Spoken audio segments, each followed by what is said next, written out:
இந்திய தேசிய இயக்கத்தில் பகுதி 3 பார்க்க போகிறோம். பகுதி 3 சட்ட மறுப்பு இயக்கம். பகுதி 3ல் சட்ட மறுப்பு இயக்கத்தை பற்றி முதல்ல பார்க்கலாம். சட்ட மறுப்பு இயக்கம்னா என்னென்னா, சட்டத்தை மீறுதல். ஆங்கிலேயர்கள் போட்ட எல்லா சட்டங்களையும் மீறுதல் தான் சட்ட மறுப்பு இயக்கம். சட்டமன்ற புறக்கணிப்பு, சட்டமன்றத்துக்கு உறுப்பினர்கள்லாம் போகலை. பள்ளி கல்லூரி புறக்கணிப்பு, ஆங்கிலேயர்கள் நடத்துகிற பள்ளி கல்லூரிகளுக்கு போகலை. உப்பு சட்டத்தை மீறுதல், இதுதான் ரொம்ப முக்கியம். தண்டி யாத்திரை. உப்பு சட்டம், உப்பு வரி போட்டாங்க. உப்பு தடையை மீறி உப்பு காய்ச்சறதுக்கு தடையும் போட்டாங்க. லிவர்பூல் உப்பு இறக்குமதி செய்யப்படுகிறது லண்டனில் இருந்து. ஸோ இங்கே உள்ள உப்பெல்லாம் காய்க்கக்கூடாது அப்படின்னு சட்டம் போடுறாங்க. அதை மீறி உப்பு சட்டத்தை மீறி தண்டி யாத்திரை காந்தியடிகள் நடத்துகிறாரு. தண்டி யாத்திரை எப்போ நடக்குதுன்னா, மார்ச் 12 to ஏப்ரல் 6, 1930 குஜராத்தில் உள்ள சபர்மதி ஆசிரமத்திலிருந்து தண்டி வரை கால்நடையாக சென்று தண்டியில் உப்பு காய்ச்சுதல் அடையாளமாக சட்ட மறுப்பு இயக்கம். சட்டத்தை எதிர்த்ததன் அடையாளமாக தண்டியில் உப்பு காய்ச்சுதல். இதில் காந்தியடிகளோட பங்கு கொள்றவங்க யாரெல்லாம்னா, சரோஜினி நாயுடு அம்மையார். சென்னையில் அதே சட்ட மறுப்பு இயக்கம் தண்டி யாத்திரை நடக்குது. அதே மாதிரி உப்பு சத்தியாகிரகம் நடக்குது. அதை தலைமையேற்றவர் டி. பிரகாசம். வேதாரண்யத்தில் ராஜாஜி. அப்புறம் இதே டைமில் தான் வட்டமேசை மாநாடுகள் நடக்குது. முதல் வட்டமேசை மாநாடு 1930, இரண்டாவது வட்டமேசை மாநாடு 1931, மூன்றாவது வட்டமேசை மாநாடு 1932. வட்டமேசை மாநாடு எப்போவுமே நவம்பர் டிசம்பர் மாதங்களில் தான் நடக்குது. லண்டனில் நடக்குது. மூன்று வட்டமேசை மாநாடுகளுமே லண்டனில் தான் நடக்குது. வட்டமேசை மாநாடுகளில் பங்கு பெற்ற கட்சிகள் எதெல்லாம்னா, இந்து மகாசபா, முஸ்லீம் லீக் மற்றும் சுதேச மன்னர்கள் வட்டமேசை மாநாட்டில் பங்கு பெறாங்க. காங்கிரஸ் பங்கேற்ற ஒரே மாநாடு இரண்டாவது காங்கிரஸ் மாநாடு இல்லை, இரண்டாவது வட்டமேசை மாநாடு. மாற்றிடுவோம்.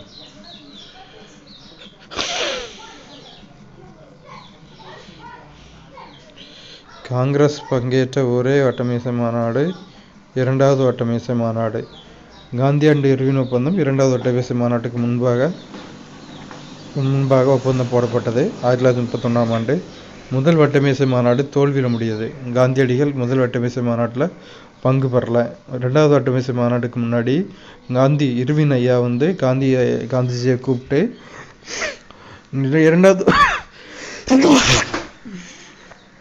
இரண்டாவது வட்டமேசை மாநாட்டில் நீங்கள் கண்டிப்பாக பங்கேற்றுக்கிடணும், அதுக்கு நாங்கள் என்ன பண்ணணும் அப்படின்னு கேட்குறாங்க. அப்போ காந்திஜி என்ன சொல்கிறாருன்னா, கைது செய்த தலைவர்களை விடுதலை பண்ணணும் அப்படின்னு கோரிக்கை விட்டாரு. அப்போ எல்லா தலைவர்களும் விடுதலை செஞ்சுறாங்க. ஆனால் சட்டமன்றத்தின் மீது வெடிகுண்டு வீசிய பகத்சிங் ஐயா விடுதலை செய்யப்படவில்லை. இதனால் ஒரு பெரிய சர்ச்சையாகுது.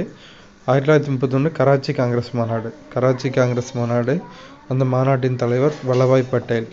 அடிப்படை உரிமைகள் மீதான மாநாடு இதுதான். ஆங்கிலேயர்களை எதிர்த்து அடிப்படை உரிமைகள் மீதான மாநாடு, கராச்சி மாநாடு நடைபெற்ற ஆண்டு 1931. பகத்சிங்குக்கு தூக்கு தண்டனை அளிக்கப்படுகிறது.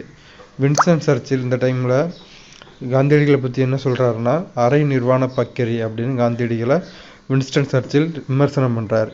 அடுத்து வகுப்பு வாரி பிரதிநிதித்துவம். தாழ்த்தப்பட்டவருக்கு வகுப்பு வாரி பிரதிநிதித்துவம் இரண்டாவது வட்டமேசை மாநாட்டப்போ பேசுகிறாங்க ஆங்கிலேயர்கள். அப்போ காந்தியடிகள் கோச்சிக்கிறாரு. அதாவது வகுப்பாரி பிரதிநிதித்துவம்னா என்னென்னா, தாழ்த்தப்பட்டவருக்கு தனி இடஒதுக்கீடு கொடுக்கறது தான் வகுப்பாரி பிரதிநிதித்துவத்தோட குறிக்கோள்.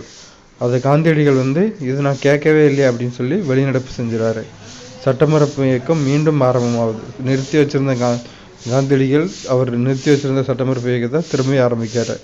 எங்கன்னா எரவாடா சிறை, புனேக்கு பக்கத்தில் இருக்க எரவாடா சிறையில் ஆரம்பிக்கிறார். வகுப்புவாரி பிரதிநிதித்துவம். இங்கிலாந்து பிரதமர் ராம்சே மெக்டொனால்ட் 1932 ஆகஸ்ட் 16 அன்று வெளியிடுறாங்க. இடங்கள் ஒதுக்கீடு. தாழ்த்தப்பட்டவருக்கு இடஒதுக்கீடு கொடுக்கும் பொருட்டு வகுப்பு வாரி பிரதிநிதித்துவம் இங்கிலாந்து பிரதமர் ராம்சே மெக்டொனால்ட் அவர்களால் ஆகஸ்ட் 16, 1932 வெளியிடப்படுகிறது. காந்தி இதுக்கு எதிராக உண்ணாவிரதம் இருக்காரு. காந்தியடிகள் இதுக்கு எதிராக உண்ணாவிரதம் இருக்காரு. 9 நாட்கள் உண்ணாவிரதம் இருக்காரு. அம்பேத்கர் ஐயா காந்தியடிகள் உயிரிழந்துடக்கூடாதுன்னு பயந்து போய் காந்தியடிகளை போய் சந்திக்கிறாங்க. அவங்க நம்ம கேட்டது 71 இடங்கள் தான். ஆனால் காந்தியடிகள் அதுக்கு பதிலாக 148 இடங்களில் கொடுக்குறோம் அப்படின்னு சொல்லியிருந்தார். ஸோ உடனே பூனா உடன்படிக்கை காந்தியடிகளுக்கும் காந்தியடிகளுக்கும் அம்பேத்கருக்கும் இடையே கையெழுத்தாகுது. ஸோ நீங்கள் வகுப்பாரி பிரதிநிதித்துவத்தை கைவிடுங்க, அதை நான் அந்த ரிசர்வேஷன் நான் கொடுக்குறேன் அப்படின்னு காந்தியடிகள் அம்பேத்கர்கிட்ட சொல்கிறாரு. அம்பேத்கரும் ஒத்துக்கிறாரு. காந்தியடிகளோட உயிரை காக்கும் பொருட்டு அம்பேத்கரும் ஒத்துக்கிறாரு. ஸோ 1932ஆம் ஆண்டு பூனா உடன்படிக்கை கையெழுத்தாகுது. ராம்சே மெக்டொனால்டு இந்த உடன்படிக்கைக்கு சம்மதம் தெரிவிக்கிறார். வகுப்பாரி பிரதிநிதித்துவம் கொடுக்க சம்மதிக்கிறார். 1935 ஒரு சட்டம் வெளியிடப்படுவது. அதில் தாழ்த்தப்பட்டவருக்கு இடஒதுக்கீடுகள் இல்லை. அதை தொடர்ந்து வந்த சட்டம். மற்றவர்களுக்கு இடஒதுக்கீடுகள் இருக்குது. தாழ்த்தப்பட்டவருக்கு இடஒதுக்கீடு இல்லை, ஆனால் மற்றவர்களுக்கு இடஒதுக்கீடுகள் இருக்குது. இதை தொடர்ந்து வெள்ளை அறிக்கை ஒன்று வெளியிடப்படுகிறது. 1933ஆம் ஆண்டு இங்கிலாந்து பாராளுமன்றத்தில் வெள்ளை அறிக்கை வெளியிடப்படுகிறது. ஆண்டு 1933. இதன் கூறுகள், வெள்ளை அறிக்கையின் கூறுகள் என்னென்னா, மத்தியில் கூட்டாட்சி, சுதேச மன்னர்கள் இதை ஒத்துக்கொள்ளவில்லை, மத்தியில் இரட்டை ஆட்சி, மாகாணங்களில் 2 துறைகள், சுயாட்சி வழங்கப்பட்டது வெள்ளை அறிக்கை மூலமாக. காங்கிரஸ் இதுக்கப்புறம் 1930 தேர்தலில் பங்கு பெறாங்க. கூட்டாட்சி நீதிமன்றமும் ஏற்படுத்தப்பட்டது. Federal court. ரிசர்வ் வங்கி உருவாக்கப்பட்டது. 1934 கொண்டு வந்த சட்டத்தின்படி 1930 அதுக்கப்புறம் ரிசர்வ் வங்கி உருவாக்கப்பட்டது. அடுத்து மத்திய பட்டியல் மற்றும் மாநில பட்டியல் பிரிப்பு. மத்திய பட்டியலையும் மாநில பட்டியலையும் தனித்தனியாக பிரிக்கிறாங்க. நேரு இதை பற்றி விமர்சனம் பண்ணுறாரு. அடிமைகளின் சாசனம் அப்படின்னு ஜவஹர்லால் நேரு ஐயா இதை பற்றி விமர்சனம் பண்ணுறாரு. 7 மாகாணம் தனித்தும் 1 மாகாணத்தில் கூட்டாட்சி முறையிலும் காங்கிரஸ் அப்போ பதவியில் இருக்காங்க. வாரதா கல்வி திட்டம் கொண்டு வராங்க. மகாத்மா காந்தி அடிகோல். வாரதா கல்வி திட்டத்திற்கு அடிகோல் இட்டவர் மகாத்மா காந்தி. அடுத்து 1938 ஹரிப்பூரில் நடந்த காங்கிரஸ் மாநாடு. அந்த மாநாட்டின் தலைவர் நேதாஜி சுபாஷ் சந்திர போஸ். தேசிய திட்டக்குழு அப்போதைய தேசிய திட்டக்குழுவின் தலைவர் ஜவஹர்லால் நேரு. அறிக்கை சமர்ப்பிக்கப்படவில்லை. காரணம் 2ஆம் உலகப் போர். 1939ஆம் ஆண்டு முதல் 1945ஆம் ஆண்டு வரை நடைபெற்ற 2ஆம் உலகப் போரின் காரணமாக நேரு அறிக்கை சமர்ப்பிக்கப்படவில்லை. அடுத்து இந்திய வீரர்கள் பங்கேற்பு. இந்திய மத்தியில் ஆள்ற காங்கிரஸ் கவர்மெண்ட்டை கலந்துரையாடாமலே பிரிட்டிஷ் கவர்மெண்ட் இந்திய வீரர்கள் 2ஆம் உலகப் போரில் பங்கு பெறுவார், இங்கிலாந்துக்கு சப்போர்ட்டா அப்படின்னு சொல்கிறாங்க. அதனால் கோபமடைஞ்ச காங்கிரஸ் அரசு ராஜினாமா பண்ணுது. 8 மாகாணங்கள்லையும் ராஜினாமா பண்ணுறது. காங்கிரஸ் ராஜினாமா பண்ண இந்த நாளை முஸ்லீம் லீக் விடுதலை நாளாக கொண்டாடுது. என்னைக்குன்னா டிசம்பர் 22. அப்போ முஸ்லீம் லீக் அதை விடுதலை நாளாக கொண்டாடுது. முகமது அலி ஜின்னா தான் அதை முன்மொழிந்தவர். விடுதலை நாளாக முன்மொழிந்தவர் முகமது அலி ஜின்னா. 1940 லாகூரில் காங்கிரஸ் மாநாடு நடக்கு. அப்போ தனிநாடு கோரிக்கையை முகமது அலி ஜின்னா தனிநாடு கோரிக்கை கேட்குறாரு. அடுத்து திரிபுரா காங்கிரஸ் மாநாடு.